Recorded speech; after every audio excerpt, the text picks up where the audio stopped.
తెలుగు రాజకీయ సినీ విశ్లేషకులు మరి మన దగ్గర స్టూడియోలో ఉన్నారు. ఆయన ఎవరో కాదు, మీ అందరికీ తెలుసు, సుపరిచితమే. తిరుపురనేని చిట్టిబాబు గారు మనతో స్టూడియోలో అందుబాటులో ఉన్నారు. మరి తెలుగు రాష్ట్రాల రాజకీయాల మీద, సినిమాల మీద ఏమేమి ఉన్నాయో వాటి గురించి ఒక విశ్లేషించే ప్రయత్నం అయితే చేద్దాం. నమస్తే సార్. నమస్తే. చిట్టిబాబు గారు, మొదటగా మీరు రాజకీయాల్లో ఎప్పటి నుంచి ఉన్నారు? సినిమా డైరెక్టర్ గా, ప్రొడ్యూసర్ గా ఎప్పటి నుంచి ఉన్నారు?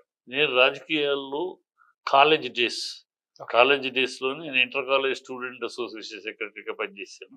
ఆ రోజు తమిళనాడు, ఆంధ్రగా తమిళనాడులో మా చదువు అంతా, అప్పుడు సినిమా ఫీల్డ్ అక్కడ ఉండేది కనుక మా చదువు అంతా కూడా అక్కడ జరిగింది. అక్కడ నేను ఇంటర్ కాలేజీ స్టూడెంట్స్ అసోసియేషన్ పనిచేశాను.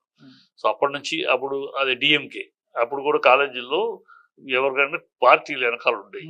ఆ టైంలో డిఎంకే తరఫున క్యాండిడేట్ గా నేను, వాళ్ళు సమర్థించిన క్యాండిడేట్ గా కాలేజీలో కరుణానిధి గారి పీరియడ్ అనమాట.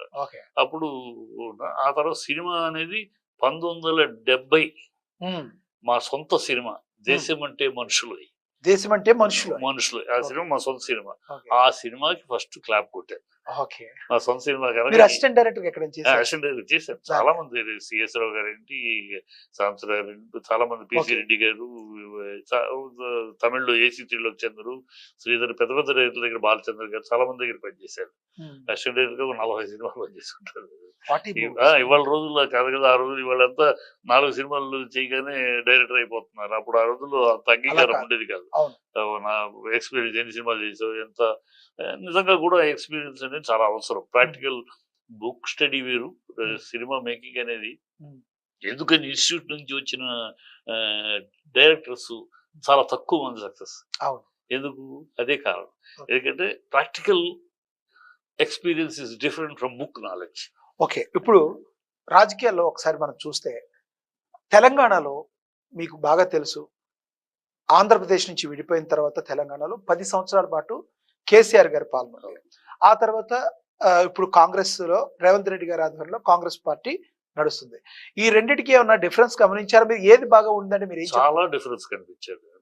గత 10 ఏళ్లలో, ఈ సంవత్సరం వెనకాలకు వెళ్తే, ఒకసారి మన వెనక్కి వెళ్తే, తెలంగాణ అనే పేరు, బ్రాండ్ ఏ లెవెల్లో ఉంది? హై లెవెల్లో ఉంది. ఢిల్లీ కాడ నుంచి ఢిల్లీ దాకా కూడా Telangana, Telangana new state, emerging force అని చెప్పి దేశం అంతా ఎదురు చూసి, అలా కళ్ళెత్తి చూసి, తల పైకెత్తి చూసి, కేసీఆర్ సీఎం ఆఫ్ తెలంగాణ దేశం మొత్తం చూసి, ఆ బ్రాండ్ మొత్తం ఇవాళ పోయింది. ఇవాళ తెలంగాణ అంటే బీహార్ లాంటిదా, లేదా ఇంకోట? దాని ప్లేస్ కారణం ఏంటంటారు?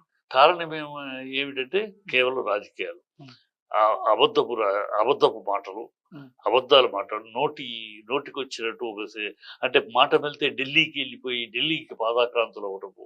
గతంలో ఆ పరిస్థితి నుంచి బయటకు వచ్చాం. తెలంగాణ సపరేట్ వచ్చినాక ఆ ఢిల్లీ పాదాక్రాంతులు అవటం, ఢిల్లీకి దాసులుగా ఉండటం, బాంఛన్ కాల్ముక్తాధర్ అని ఢిల్లీ వాళ్ళ దగ్గర ఉండటం పోయి, మరి జాతీయ రాజకీయాలు అంటే ఢిల్లీ వెళ్ళకుండా ముఖ్యమంత్రి కూడా వాళ్ళ యొక్క మెయిన్ హైకమాండ్ ఎవరుందో వాళ్ళ మాట వినే పరిస్థితి. అదే చెప్తా, అదే దాసోహం అనేది.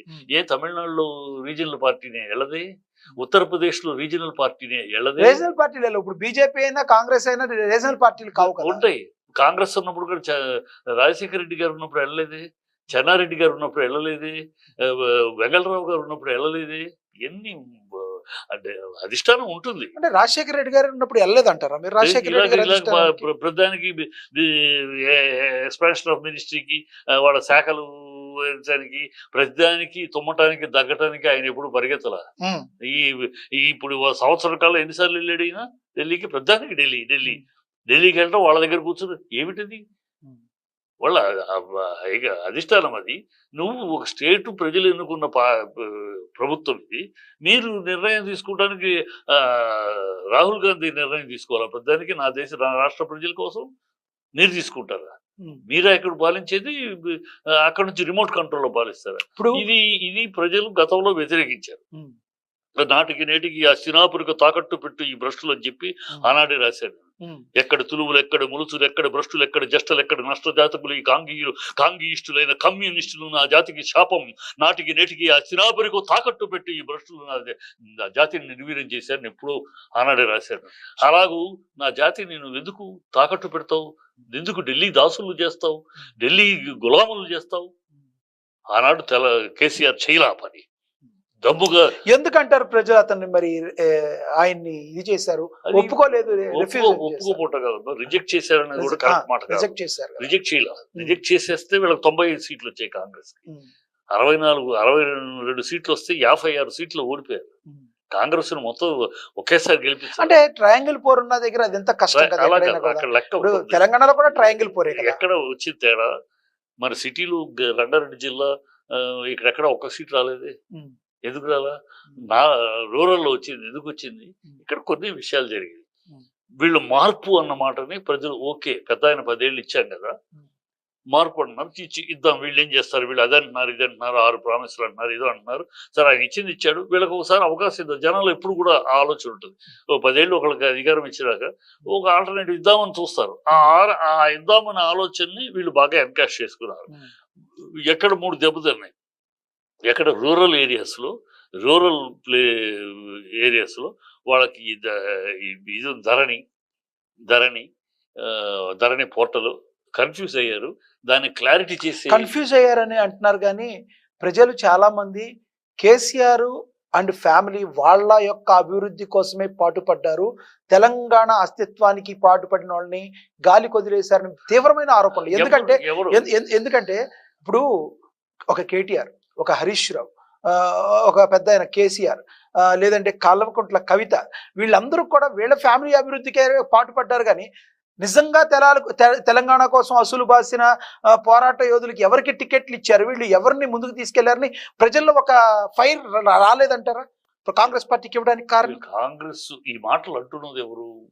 కాంగ్రెస్ దొంగ అన్నట్టు, కాంగ్రెస్ వాగుడు అని, కాంగ్రెస్ దొంగ అన్నట్టు వాళ్ళ జీవితం డిఎన్ఏ, కాంగ్రెస్ డిఎన్ఏది. మనం 5 ఏళ్ళు అధికారంలోకి వచ్చామా, ఎంత దోచుకుందాం, ఎంత దాచుకుందాం, ఎంత అధిష్టానాన్ని పంపిద్దాం, ఎంత మళ్ళీ 5 ఏళ్ళకి సరిపడా మనం ఎంత దాచుకుందాం అనేది వాళ్ళ డిఎన్ఏ. అందుకని ఎక్కడ ప్రభుత్వం ఉన్నా కాంగ్రెస్ ప్రభుత్వం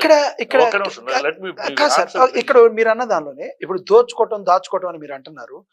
కేసీఆర్ గారు బై బర్త్ ఆస్తిపరుల, ఇన్ని లక్షల కోట్లు, వేల కోట్లు ఎలా వచ్చినాయి అంటారు కేసీఆర్ ఫ్యామిలీకి? ఇప్పుడు కేసీఆర్ ఫ్యామిలీకి లక్షల కోట్లు ఉన్నాయని ఎవరు చెప్పారు? ఆయన అఫిడవిట్ లో కూడా ఆయనకి బాగా ఆస్తులు ఉన్నాయని ఎప్పుడో రాశారు. అంతకు ముందు ఆయన అఫిడవిట్ రాసినప్పుడు 10 ఏళ్ల క్రితం ఆయన ఎలక్షన్ లో అఫిడవిట్ రాసినప్పుడు లేదు కదా ఆయనకి. ఇప్పుడు రేవంత్ రెడ్డికి అన్నకి 1000 కోట్ల ఇండస్ట్రీ పెట్టి డబ్బు ఎక్కడి నుంచి వచ్చింది? రేవంత్ రెడ్డి వియ్యంకుడికి 800 కోట్ల వ్యాపారం చేసి ఇది ఎక్కడి నుంచి వచ్చింది? ఇవన్నీ అడగటం మొదలెడితే దీనికి ఎండింగ్ లేదు. అంటే కాంగ్రెస్ వాళ్ళందరూ దొంగలు, కేసీఆర్ బీఆర్ఎస్ వాళ్ళు దొరలు అంటారు. నేను దొరలు అని అంటలా, అవినీతి ఎక్కడ తినలేదు అని అంటలా, జరుగుండొచ్చు, జరుగుండొచ్చు. అది ఏ ప్రభుత్వం అయినా ఈ దేశంలో, మన దేశంలో రాజకీయాల్లో అధికారంలోకి వచ్చిన ప్రభుత్వం అవినీతి చెయ్యని ప్రభుత్వం లేదు. ఉంది అంటే నేతి బీరకాయలు నెయ్యి వెతికినట్టు ఉంటుంది. ఈ రాజకీయాలు, మన దేశంలో రాజకీయాలు అలా భ్రష్టు పట్టిపోయింది. భ్రష్టు పట్టి కనుక అధికారానికి వచ్చాం, దానికి అందరూ బాధ్యులే. మనం